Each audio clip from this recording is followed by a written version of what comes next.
একবার শুনলাম এক মহিলা প্রশ্ন করছে ডক্টর জাকির নায়েককে যে আচ্ছা আপনি তো বললেন হিন্দু মুসলমান খ্রিস্টান বৌদ্ধ সব ভাই ভাই, তো সব যদি আমরা ভাই ভাই হই, আমি তো হিন্দু, ওই মহিলা বলছে আমি তো হিন্দু, তা আপনার মক্কা মদিনে আমরা যাইতে পারি না কেন?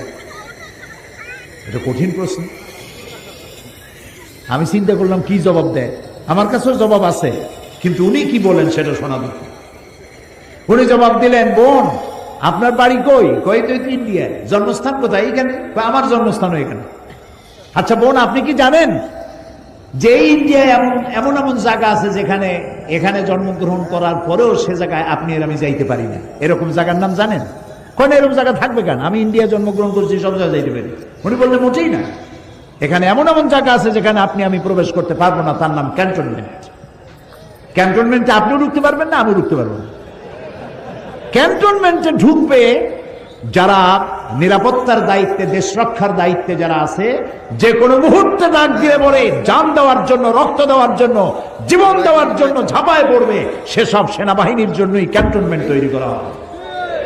ওখানে আপনি আর আমি যাইতে পারবো না। ইসলামের একটা ক্যান্টনমেন্ট আছে, সেটার নাম মক্কা আর মদিনা।